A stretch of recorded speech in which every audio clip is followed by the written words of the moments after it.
Good morning, good evening, good afternoon, wherever you are. This is January 28th, 2015, episode 19 of Changes, Google Hangout on air, HOA, and on YouTube live and archived on YouTube. Anytime you'd like to watch it after now, which is 10 to 11 a.m. Eastern Time in the United States.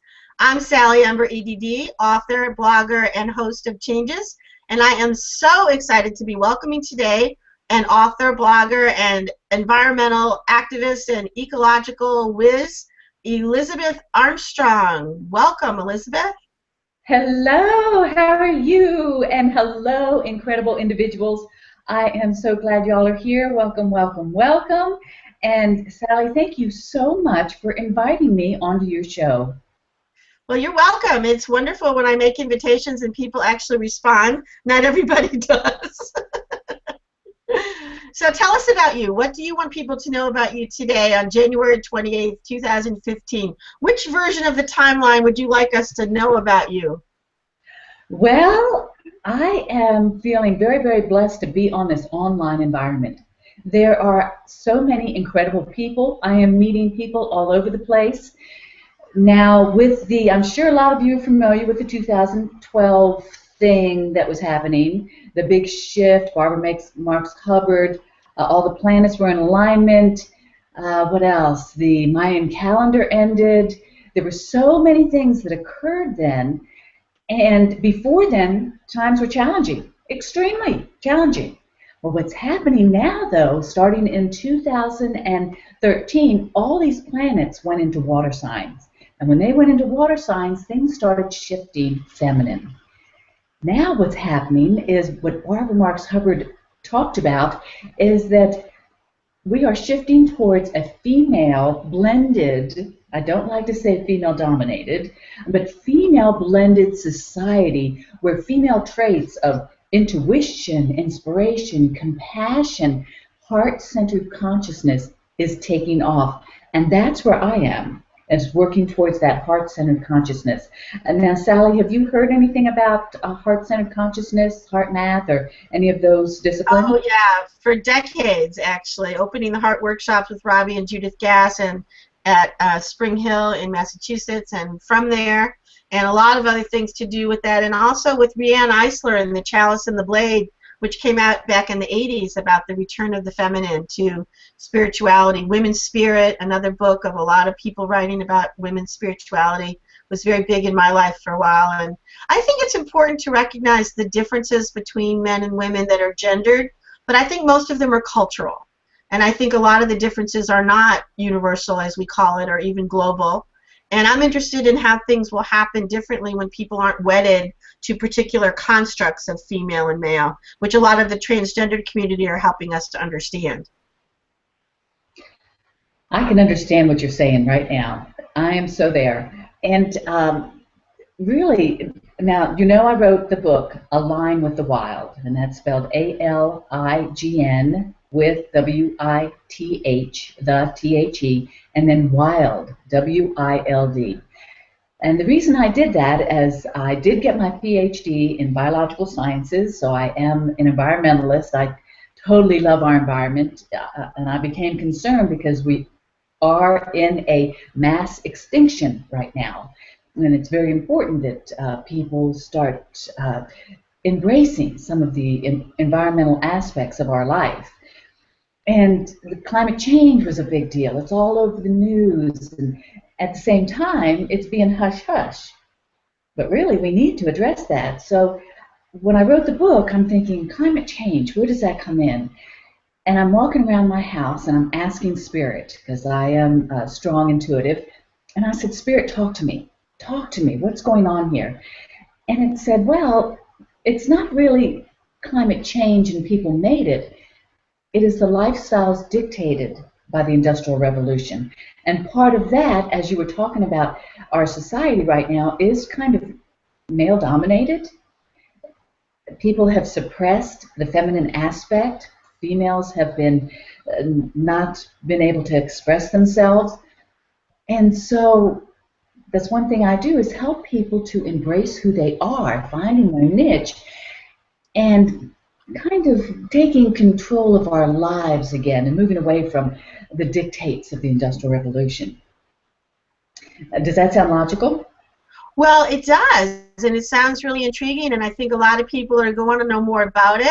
And so I'm putting up here on our screen some things from your website, which is called the Jazzy Eco Sustainable Community, and it's Jazzy Eco, JAZZYECO.com. And I want people to look at that and think about it while you're talking. So go ahead and tell us a little bit about what you mean. Here's your book cover, Align with the Wild, and you were talking about the niche and sustainability and heart-centered consciousness and awareness.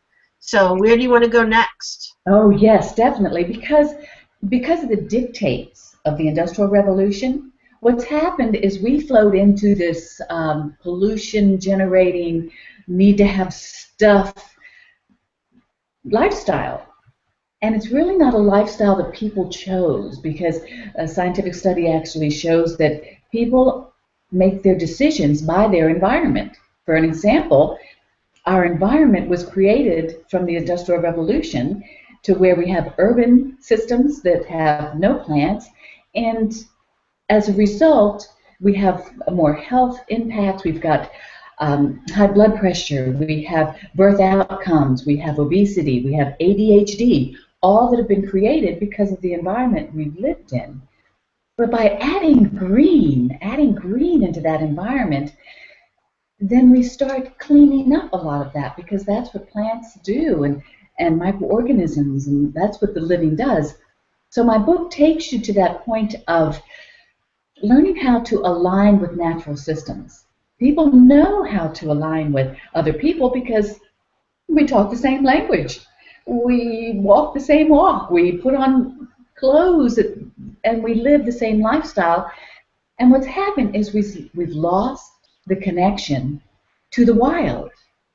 Well, in writing the book, there was one chapter that I knew that there was a connection in. I knew everything else in the book, but I didn't know about the heart-centered consciousness. And I Googled all these different terms, and nothing was coming up. And finally, I got the right term, heart consciousness. I had to do the research. I had to learn about it. I was intrigued by it. And now that I'm putting that into the social media system, it's turning out that people, yes, they can understand climate change and the environment, but what they're hungry for is that heart-centered consciousness, which is female-dominated, because it's the feminine side, it's spiritual, intuition, spontaneous responses, and people are hungry for that. They're grabbing for it. I'm doing presentations on that, where my expertise is the environment. And So let me see if I understand this. I'm looking at your website here with the logo you made of the earth that looks like a heart, and it says heart awareness on it. That's very beautiful, with a sort of sitting on a mountaintop kind of look, or maybe it's a upside down heart, I don't know. And then you have this paragraph about heart-centered consciousness. You talk about something called neurocardiology. Is that actually a field of study now? Yes, neurocardiology is about the neurological system, and cardiology is the heart, and the combination of that. Okay. And what I found, now as a scientist, I've been trained with a Ph.D. that everything has to be supported with peer-reviewed articles. You know, we have to really be concrete. We can't just start throwing our arms out there. When you hear science, it's scientific, documented. Okay. And science inquiry is where someone says, okay, I have this idea. And then you have to come in front of all these experts and professors to say, okay, well, tell me about it this way. Well, I don't think so. Well, I do think so. Well, prove it. Well, and it's really a big deal. So you're saying that there are peer-reviewed journals that are approved of by the mainstream scientific community, who are acknowledging the existence of the electromagnetic fields and the junction of our heart minds into heart-centered consciousness? Okay, well, how it goes is our heart has a 5,000 greater electromagnetic force than our brain. Mm-hmm. And it is being proposed that we are shifting, we are evolving, which we've evolved over time, if you believe in natural selection and evolution. to where, we had a lot of hair and we didn't stand up straight. And then as we started aligning with our chakras, our energy meridians, we started standing up straighter. And now we do stand up straight with this vertical alignment, although the next stage, it's being proposed that the next stage of evolutionary development is heart-centered consciousness. And it really is accurate because our mind is the male aspect, the Industrial Revolution stuff, competition, all that. Logic, analyze, not responding to, the physical. Where the heart is our aura, our spirit, our aligned, and it's an electromagnetic force. And what they found, scientists have found, is that animals align themselves with the Earth's electromagnetic field. You talk about the ley lines? The north and south electromagnetic fields, and that's ley lines? L-E-Y, ley lines. Mm-hmm. Okay, I'm going to make a note of that. Thank you very much. I learned so much. The ley lines are all around the world, and they are electromagnetic lines of energy that crisscross and also converge in certain places. For example, Stonehenge is a convergence place. Sedona, Arizona has a few convergence places. There's a lot of them around the world that we've heard about already. Where the Nazca lines are in Peru, those are some places of convergence. They're at the top of the Himalayas on one of those mountains is a big place of convergence. There's places all in Africa, all around the world, in Australia. So the dream lines in the dream time is what the natives of Australia call them. These lines of energy that are the tracks of each of the creatures that is what you might call the king or queen of that meridian, that line of energy. So there's a lot of ways to look at this, but yeah, energy lines that crisscross the entire multiverse also crisscross every planetary body in it and every person or creature that inhabits it. Exactly. And Sally, thank you so much for all of that, because I can see you have a wealth of knowledge in this. So you have a lot to offer, and definitely we need to talk more about this. Wait, I want to back up to what you said a minute ago, because I asked you if there really is. Oh, Rain Dahl is visiting us. Rain is one of the people that I was telling you about that comes from Lights, Camera, HOA. Melanie Hall, Rain Dahl, and Sheila Strober train people in how to do Hangouts on air. And Rain, thank you for visiting and viewing and commenting. She says that she agrees with you that the next stage of evolutionary development is heart-centeredness. And she really loves that you said that, Elizabeth, and she made that comment. Thank you, Rain. And what I was going to ask you about that was, my question was, are there peer-reviewed journals where scientists are agreeing to this existence of the electromagnetic junction at the heart? There are peer-reviewed journal articles that are documenting that animals, the wild, align themselves with the electromagnetic force of the Earth, meaning north and south. So I went and watched my dog. Yes, my dog will face north to south when they go to the bathroom. Yeah, I've heard that. I heard that, yep. And so that electromagnetic force is what I'm talking about, is our heart has a 5,000 times greater electromagnetic force. Now, there is this missing link with the communication system with the wild. We know that in the forest that the trees have a mutually beneficial relationship with the fungi in the root system, to where if an insect starts to chew on the leaf, then that tree will send an alarm to all the other trees in the forest to start putting out the pheromones to protect themselves. So right. The chemicals and the pheromones change so that they can repel the pests. So we know that there's a chemical communication system, even in the air. When you look out of the field, that you may be watching an orchestrated conversation between all the plants with chemicals in the air. So they know about the chemicals. Well, it's actually much smaller than that. In physics and quantum physics, they talk about non-locality. You know about that? Now we're getting into that electromagnetic force again. Yeah. The electromagnetic forces we are made up of in every cell of our body. We have elements. And elements they're in the air, and that's a communication system. But it's made up of electrons, protons, and neutrons. So in the nucleus, is the neutrons and the protons, which are the positive, and then it's surrounded by these electrons, which are the negative. And I kind of like that because I feel like if there's too much negativity going on, I just flitter those electrons away a little bit so I can focus on the positive. Well, And I think that's a little simplistic. Electrons aren't negative the way we think of it emotionally. They're just the opposite of the charge of the exactly, but positrons here's or the the thing: it is proton. a electromagnetic charge between Yeah, positive and negative, balanced out by the neutral. So yeah. that's going on in us all the time. Well, Or did you ever see this movie called Mind Walk? It was made in the 70s or 80s. Sam Waterston, Liv Ullmann, and Dan Hurd are taking this long walk to that cathedral in France that floods at high tide around it and becomes an island, but then at low tide you can walk to it. I can't remember the name of it. But they're having this long conversation during this movie about quantum physics and about how your aura or your energy field already overlaps everybody's all the time that is within a certain range of you, and every object is really mostly space, and everything that we think is solid isn't solid, and all of those kinds of conversations are going on in that movie. It was fabulous. Did you get to see it? I didn't see it, but that is exactly right. Yes, you should But get that movie. It's on DVD. You should get it. Mind Walk, Mindwalk, because they're having the exact conversation that we're having now about how all these things are known, but people don't think about them. we are at a unique time in history that every one of us that has this wisdom of quantum, of spirit, of intuition, we are at a unique time in history because we are unfolding with this consciousness that embraces all of that.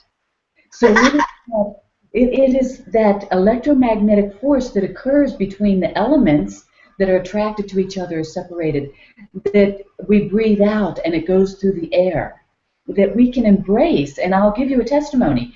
I started developing this heart-centered consciousness, and I had visited a friend who was taking care of a farm who there was a duck at the farm, and when he talked about this duck, it was like drama, and oh my gosh, it came to my place because this lady owned this duck. And the lady was out of town, so we went to go feed all the animals.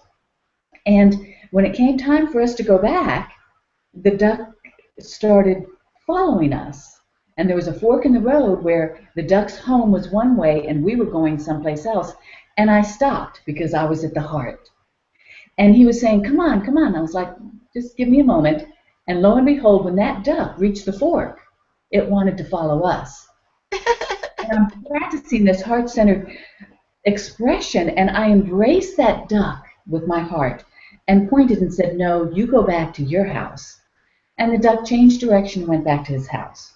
The electromagnetic force is what I'm finding in my life now from all this research is that missing, mysterious communication stream between us and other people, which we know with our children and people we love, although to practice it with the plants, with the wild. I worked with one lady, she now has birds that she's embracing, and we can communicate with the wild, and that's going to be the key to bring us out of these environmental, financial, and social challenges we're in right now. A lot of indigenous people would say, what took us so long? They've been communicating with the wild for thousands and thousands of years, and it's only the European-centered Anglo people that lost touch with that kind of earth-centered existence through getting into urban and industrialized environments, as you were saying, and losing our connection. But many people still have it, and we're trying to restore it. And did you hear about this thing they did in New York City with the High Line? Have you heard about that? No. This is the coolest thing. They took this elevated rail system that they're not using anymore that goes for miles through Manhattan, and they created it as a park. And it has all these different little bio niches that they made. Some are more watery, and some are just sit and look at traffic, and some are really green, and some have a lot of walking, and they just have this whole thing. It's like incredibly beautiful, but it's above the city, So you're in it, but you're not in it. And they just opened it recently. They've been working on it for years. It's called the Highline, Higline. And of course, a lot of people are making a lot of puns about that because they hope to have marijuana legalized all around the country very soon. That's going to be a great place to have the high experience on the High Line, and so that's kind of funny. But it's beautiful. You should go online and look for pictures of it because it goes along with the pictures on your website of vertical gardens. And I wanted you to talk about some of those. And I put one on the event page of that dress form garden that you put up. But tell us about vertical gardens and how that's going to work with edible gardens and all that. Oh, yes. Well, thank you for bringing that up.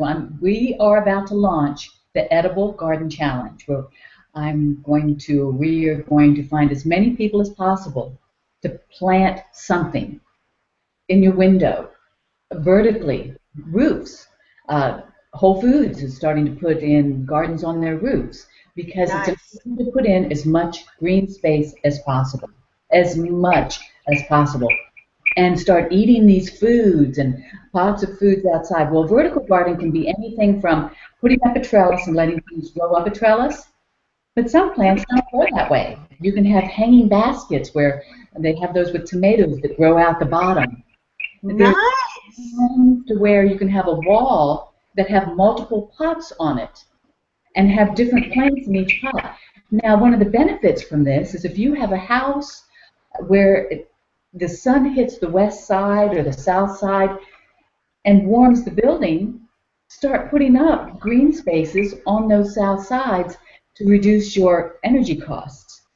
Excellent. Have you seen the ones that have a whole ecosystem that's kind of self-contained, where it starts out with a fish tank, and the fish fertilizer then becomes the fertilizer for the plants, and the water is all recirculated, and it creates this whole vertical garden that way? Have you seen those with the pumps and everything?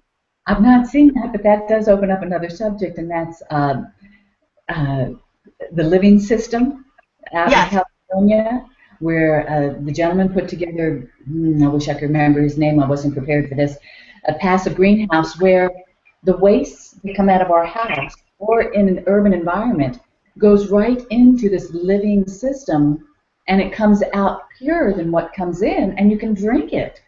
Yes. So by changing our centralized energy system, waste system, and go more decentralized with solar panels, wind-generated systems, then it's going to help us bring us away from a lot of that.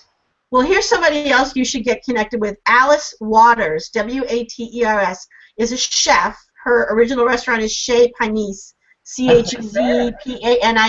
She's in the San Francisco Bay Area, Berkeley, and she started something called the Edible Schoolyard in schoolyards right in Berkeley at Martin Luther King Jr. Elementary School first, and then it spread and spread and spread. And they're using rooftops, they're using playground areas, they're using parking lot areas. They're turning some part of every schoolyard into a garden, and they're using it for the school lunches. And it's a perfect movement to be in junction with what you're doing. Well, Sally, I'm glad you brought that up, because the inspiration that came to me right now is there are so many people that are already working on a lot of these things. The edible gardens, the spiritual aspect, when you talked about the place in France, Shirley MacLaine, who walked the Cameo 500-mile walk, which may be what you were referring to earlier. Right, the Camino Sacra, yeah, that's the sacred walk that you take as a pilgrimage through Spain. And then Alison Dubois, who worked with, and you mentioned you were involved with these activities too, with working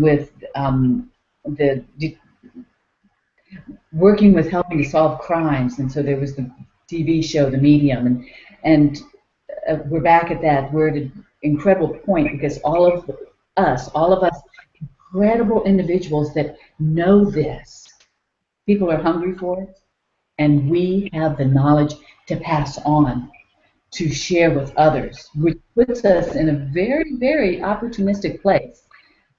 I don't think you mean opportunistic. I think you mean good opportunities. And this is something Rain wants us to know about. A World for Change. A World, and then the number 4, Change. She thinks that's a show we would both like.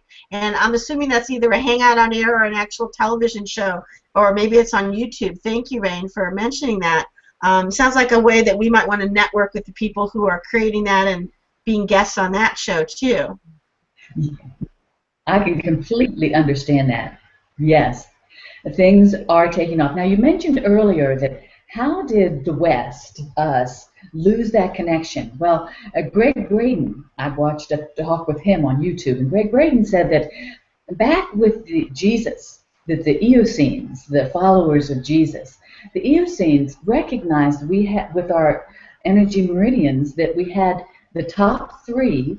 There were three parts to it: thought, emotion, and feeling. Thought were the top three: the throat, the third chakra, and the crown chakra. How is emotion different from feeling? I'm confused. Okay, I'll get to that. So when I think of thought, that might be, male-dominated. I think of that as the intuitive center, those top three chakras. And then next, the lower three is the emotion, the solar and the sacral and the root. And those come together as one. Well, that's more of the grounding and the emotions of crying, and like you want to embrace something, you want to give it emotion, you want to get excited about it. But then what happens is they come together at the heart. And when it comes together at the heart, and Greg Braden said this is even written in the Bible, that when they come together at the heart, then you can move mountains. That's the feeling that you branch out with that heart-centered electromagnetic energy. So the terms may not be something you resonate to, but maybe we need to tweak that with the fundamental knowledge and wisdom. How do you spell Greg's last name? Braden, Bradden. Okay. Essenes is Esenes. And so what happened is when the Bible came to the West, from what I understand, the New Testament, they took out that part of information that is already understood in the East and in other places. In Amazon, I mean, these, like you said, other places already recognize this and do it. But as we developed the Bible, not we, I don't want to say I did it. You're talking about the New Testament, right? I guess it would be the New Testament. Greg Braden talked about it, and I kind of know the Bible stuff, but I've not ever studied it. Well, the Old Testament is the Jewish Bible, and the Christians added on a whole bunch of other stuff and called it the New Testament, which they then put the whole thing together and called the Bible. And they cut out this part that the Essenes recognized as merging the top three chakras with the bottom three chakras to the heart, to where you could move mountains. That it's actually in there. They found it with the old scrolls. And that's how we lost it. When the Christians, is that how they built the pyramids, when they originally knew how to use that energy? Speaking of the pyramids, I watched a movie, and I think it was Cloak of the Illuminata, where the man actually studied the Bible. And when he studied the Bible, he said that the Bible actually has symbolisms, that there are portals that you can travel outside of the earth. And that all these great, the Sphinx and the pyramids and the Stonehenge, that when you look at them from above, there's a certain equation that you can put in there, that when you look at the orientation, how far they are, latitude, longitude, distance from each other, put that into the equation, it will take you to the Sphinx or to another one of these. So they're linked in some way. Around the world, all these Sphinx and tombs and everything are aligned with each other based on that, based on the orientation. So they were designed to navigate extraterrestrials to the system, show that it's different aspects around sustainability. And I have some things like that in my Spanish series, and Rain wanted to add about A World for Change, that it is an organization that has a YouTube show, and they explore different aspects around sustainability and social consciousness and responsibility. and she thinks that it's an excellent show, and we might want to tune into it sometime. And I know there are other shows on YouTube, and one of them is by a woman named Cynthia Sue Larson, Larson, who looks at quantum jumping, quantum physics. She's a physicist, and she looks at that through the evolution of consciousness, and looks at how we can make decisions or understand when we're at these choice points, she calls it, or jump points, where we can actually change to a different timeline or a different experience of our reality.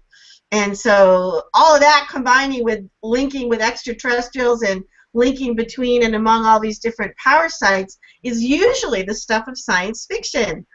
But as we all know, science fiction often becomes science fact. And in fact, every year there is a website devoted to looking over the year that has just passed and hearkening every invention, every discovery, and every recognition that was first talked about in a science fiction book that has now become science.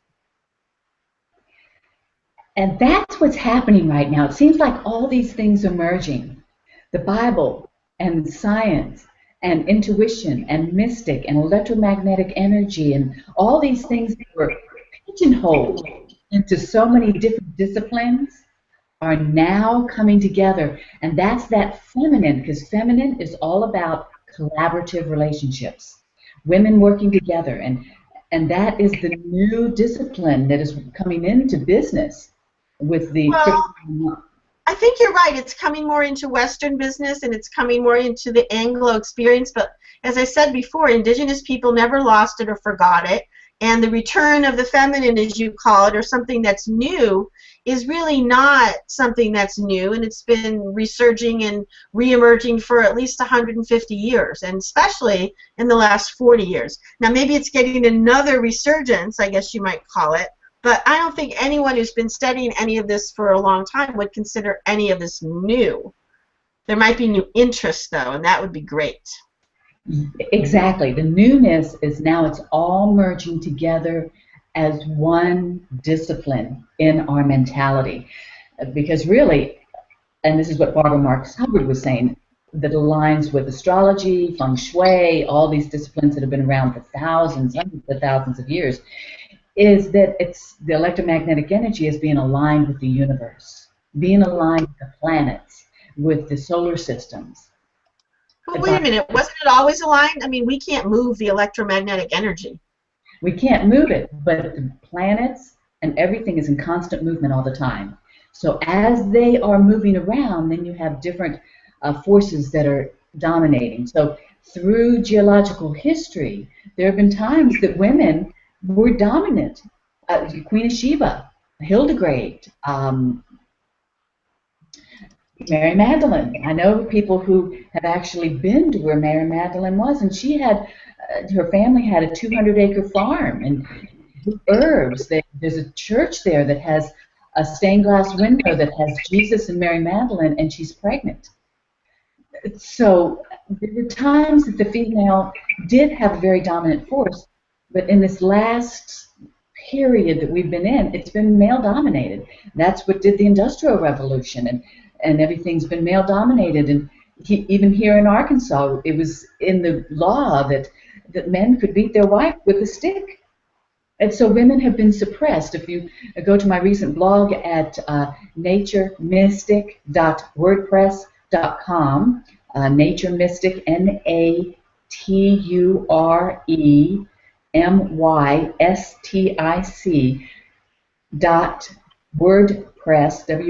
WORDPRESS.com. My blog for this week was incorporating women into the corporate environment, because McKinsey actually said, McKinsey did surveys and found that businesses that have women in the upper corporate levels do 55% better financially. But what we've done is we've taken women out of the business system, and they are only like waitresses or nurses or teachers. But by allowing women now to enter into up in that corporate level, it helps businesses to make more money. And so embracing women and quit suppressing them so much. But really, women, you'll see in my blog, they're more likely to be poor. They're more likely in charge of the household. They are more likely to be stalked and bullied with electronics. And so we're suppressed. That is all changing now because with the 2013 planets aligning with the feminine, then it is the whole solar system that's aligning to the feminine being dominant. And it's probably happened before in history, geologically. But now we are here with our wonderful wisdom and knowledge of intuition and our skills and helping other women to embrace those skills, helping other women that have lost those skills. And so very opportunistic place for us right now. That's the ones that are seers, light workers. Well, I agree with a lot of what you're saying in the sense that those things are needed and that we have always been needing them and appreciate when they happen. But I guess I have a hard time believing and agreeing with the idea that this is new or that it's never happened or that only women can do it. Just not gender biased in that way, and I don't think that many cultures would agree with that only women have that capacity or that women have it better. I do agree, and I know there are facts to prove that women in business help business, but it's not new for women to be in business, and women aren't nurses and teachers the way they were when we were growing up. There are women in every walk of life now, in every profession, and I think that's really great. So I think these changes are already happening, I guess. They're not fast enough, and they're not complete enough, but they're definitely happening. Okay, and maybe we have a little semantics are always can get in the way. And when I say new, you know, President Kennedy had Eleanor Roosevelt put together a report on women to incorporate women into the workforce back in 1961. Although now that in 2012, when I say new, I'm probably saying new in the past 100, 200, 5,000 years, or how the trends are going. But with the Industrial Revolution, we're talking 200 years of all this stuff, and as a result, our system's crashing. Financially, we're crashing. Environmentally, we're in a mass extinction. We've got so much pollution, the natural can't process it anymore. Socially, we're having people shooting guns and burning up cities.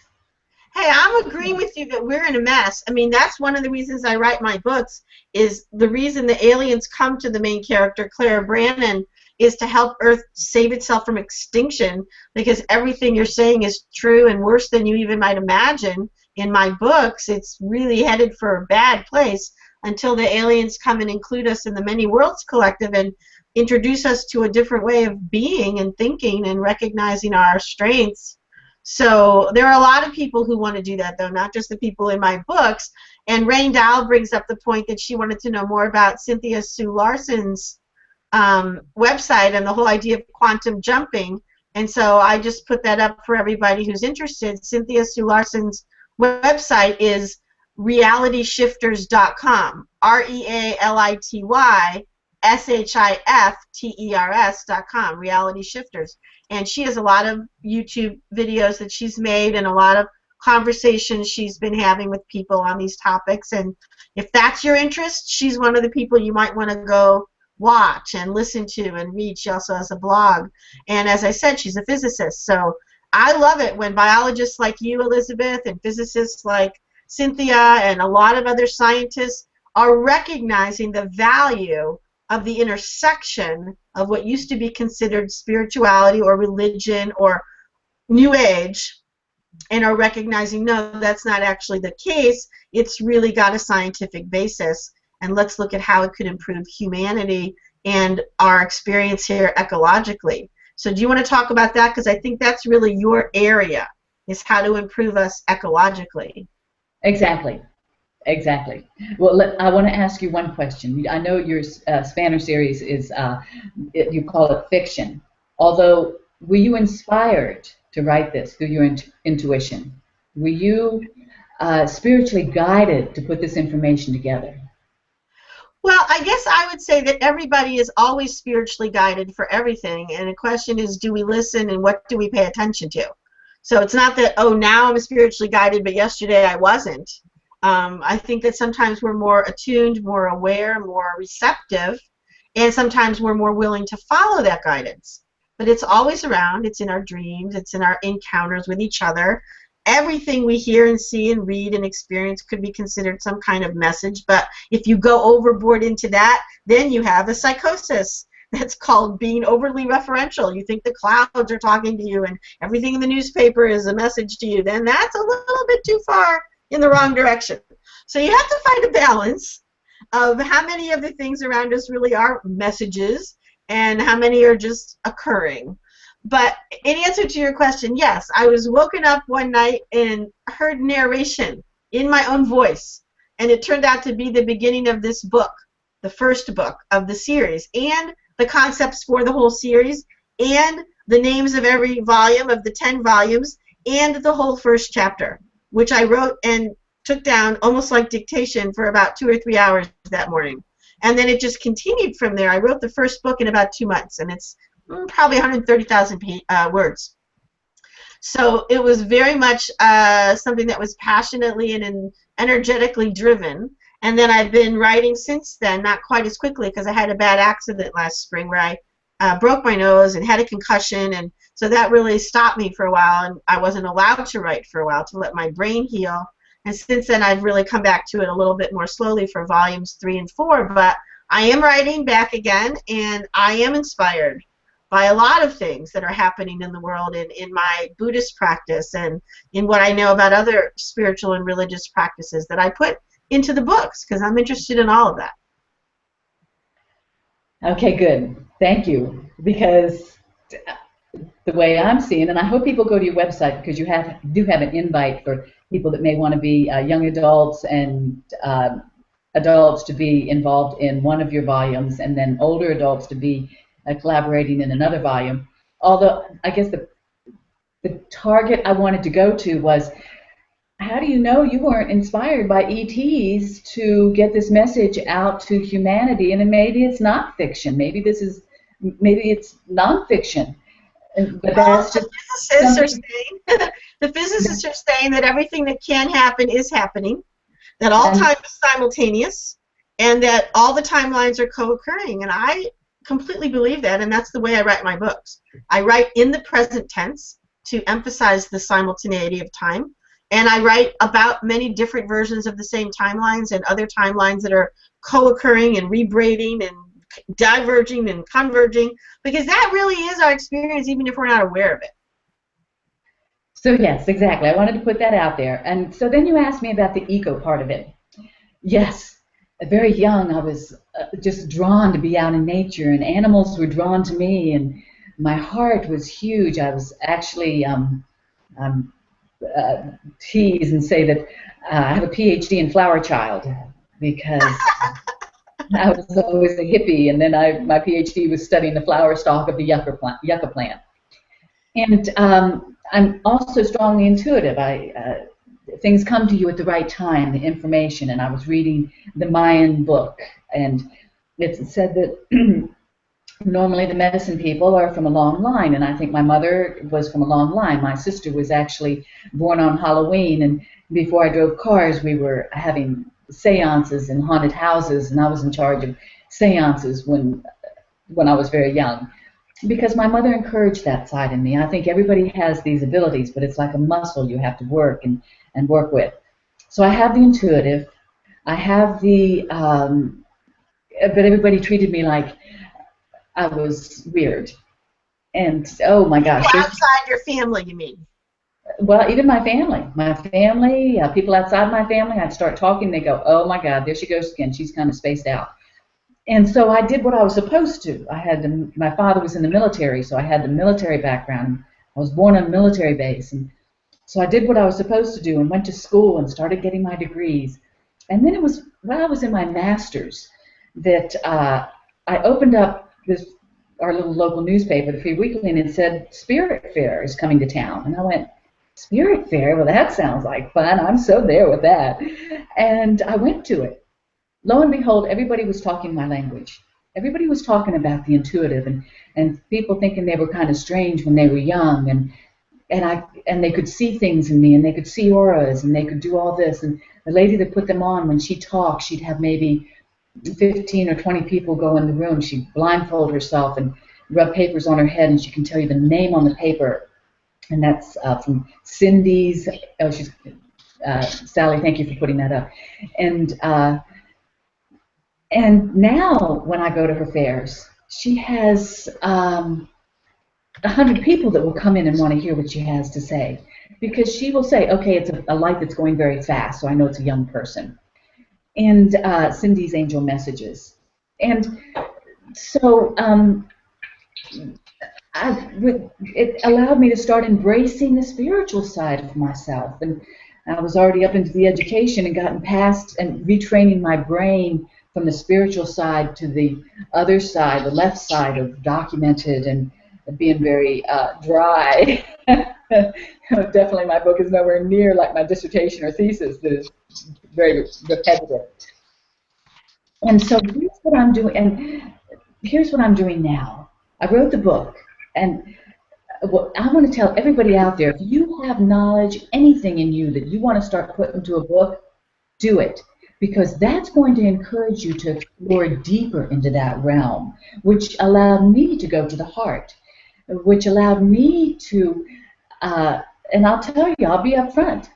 Life was easy for me when I was connected to spirit, and they would come together and miracles fell in my lap, and I was doing things, and then life changed with 9/11. It changed big time, and I'm sure it changed big time with everybody. Hold on 1 second. I have to stop you for 1 second, because as much as I hate to say it, we are at 1/4 to the hour. And so I'm leading into that now, to that answer to that question. Okay. All right. So the question I'm going to ask you to frame it is, given all the local, personal, geographically regional, state, and global changes that might be environmental, political, spiritual, musical, or any other kind you could think of, what are the changes that are arousing you hope and fear? What do you want to speak about regarding changes? Take it away, Elizabeth Armstrong. Okay, well, so life was easy. 9/11 happened.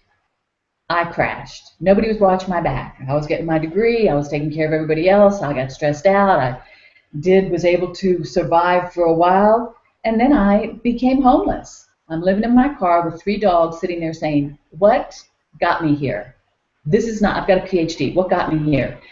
What got me there is I had, and a lot of you can relate to this, these skills, these intuitive abilities.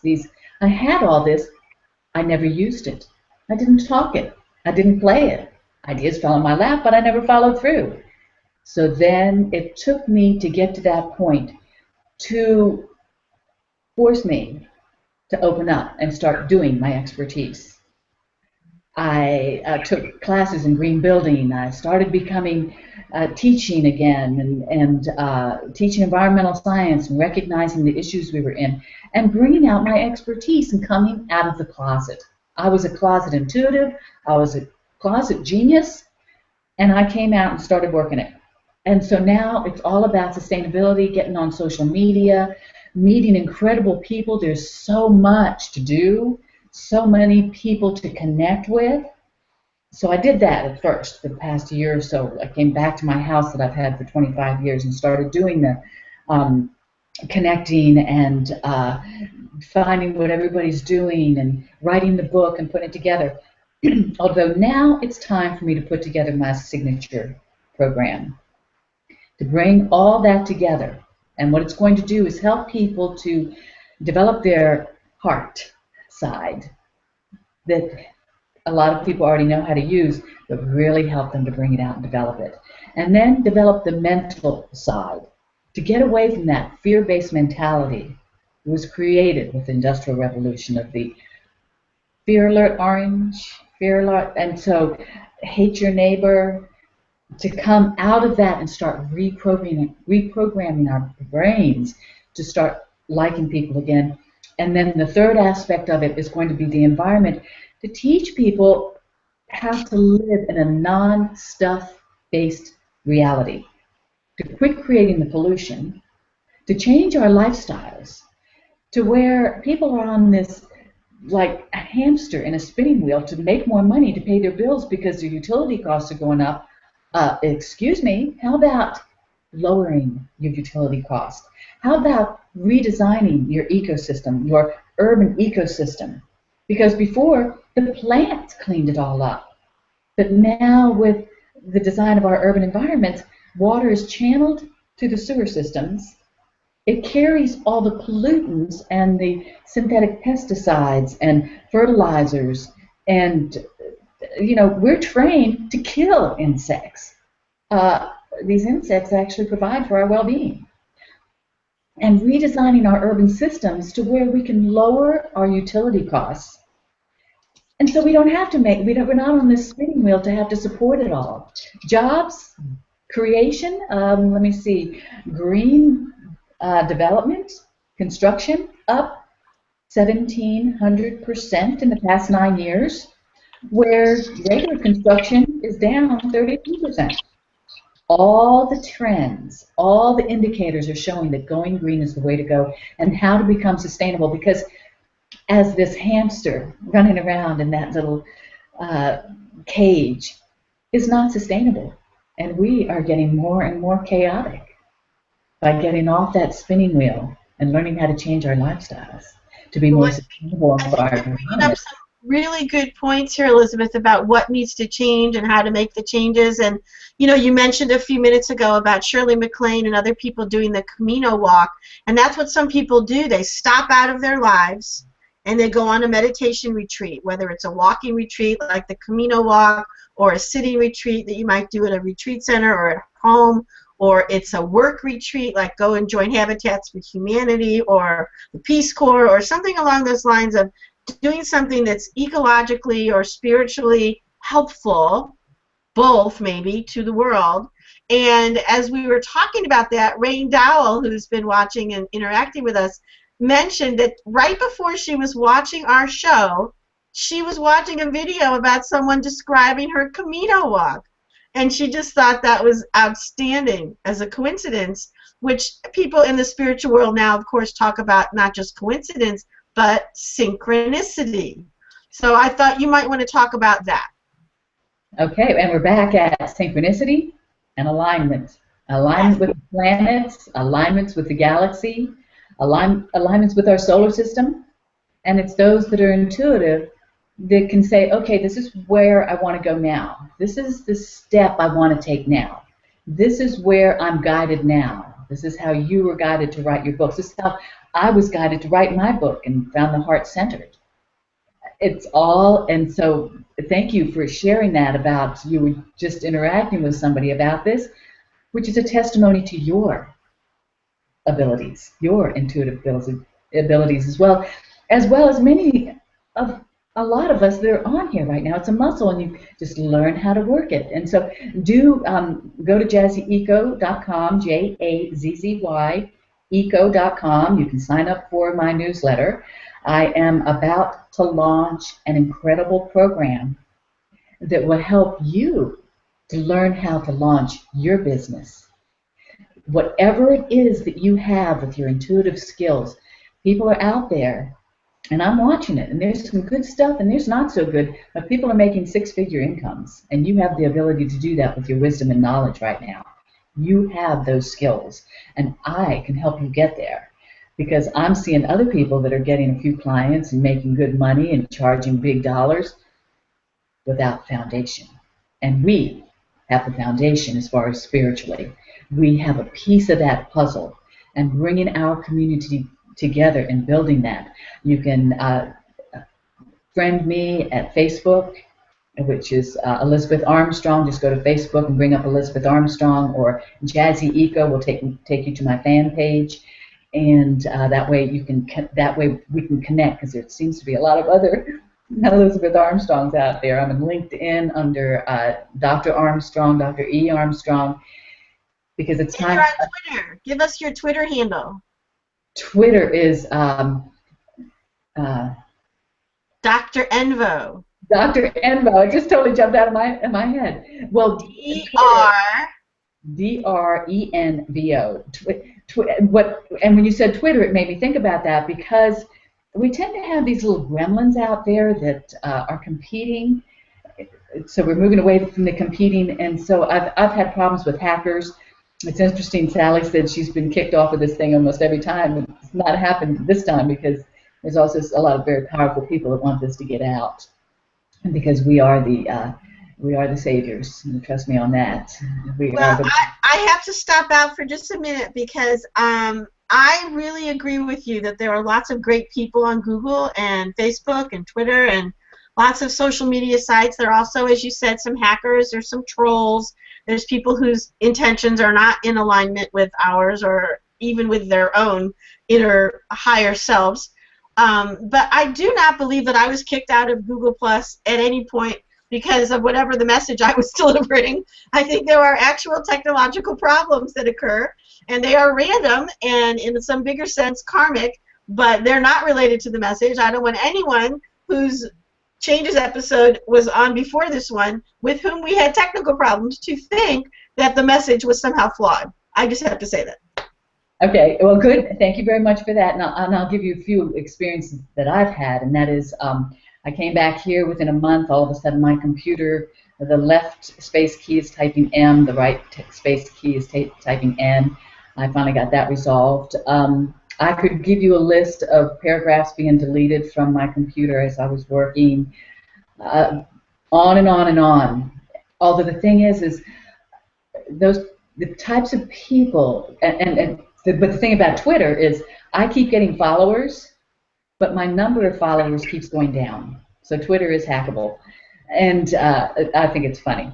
The thing is these people are in fear-based, they're immature, and they want to learn too, and they want to grow, and they want direction, and those are more, the more we start putting our information out there, the more people we're going to reach. Well, that's important, and I'm glad you wrote the book you wrote because that's one of the ways you want to put your information out there. Your book is Align with the Wild, ALIGN with the Wild, and I did put the book cover on my event page for this show, and it's also available on Amazon and also on your own website, as you said. And I also want to mention that I think it's important to remember that lots of people go about this through a fiction doorway because it's somehow easier to walk through, to learn certain things through characters, to recognize certain truths through other people's stories than it is to just sit and read a nonfiction book. So some of us, science fiction and fiction writers, write speculative fiction like Ursula K. Le Guin and myself and a lot of other people to create utopias, to create positive possibilities in the future, alternate realities, different timelines that are improvements over what we are currently experiencing, and what we might experience in the future could be influenced by these visions that we're creating. So I'm in good company when I do that, and I'm trying to counteract all these dystopian features that are so popular right now, especially in the young adult writing and viewing and reading audiences. So that's one of my intentions, is to give that balance. And then I also want to mention that this show, Changes, really is supposed to be a force for positivity, a force for the good, for conversations between authors to lead to other conversations among other people who may not be authors or who may be, and to be like a multiplication dance. And people will watch this in the future because it'll be on YouTube, and they'll think and they'll read and they'll go to one of these websites or one of these books we've mentioned, and then they'll talk, and then they'll maybe go make an edible garden, or they'll call you up for your 45-minute free assessment about their ecological life and see what you can help them with, or about their business and how they can be more in alignment with their business, or how to be more out in the wild. And these are all the things I hope will happen from our show, from all my Changes shows, and I'm so grateful that you were on today. We only have like 2 more minutes, so I want you to say your own thanks, and then I'm going to do my future shows and sign-off announcements. So what are your final thanks to put up here, Elizabeth? I feel so incredibly blessed to now have connected with so many more people as a result of Sally inviting me here. So thank you all for being here. And thank you, every single one of you. And let's all move forward with our unique blessings to really create the reality we want, because we do have that power. Excellent. Thank you. That's a great sign off. And I want to thank you for being here and being another force for good, another force for positivity in the world. We can never have enough of you and people like you. And I want to mention another force for good, another writer who's going to be on my show next week, coming from the United Kingdom. Ed.D. Kenobi is one of my Sangha sisters, a Buddhist like myself who has moved to the other side of the pond and is going to be visiting with me on Changes on February 4th from 10 to 11 Eastern Time in the United States. And I'm so happy to welcome her. She is a new writer and a recycler, visionary, green activist herself. I hope she's watching or will watch this on her own time zone because she has a website called The Virescent Consumer, Virescent, which means green, The Virescent Consumer. And she also has So You Want to Be a Writer as her other blog. And she's been writing very frankly about her forays into new writing. So thank you all for coming today, and thank you all for viewing whenever you view. Thank you for thinking about and working with your changes, and as I say at the end of every show, go well with your changes. SallyEmber.com signing off for today's episode. Thanks, everybody.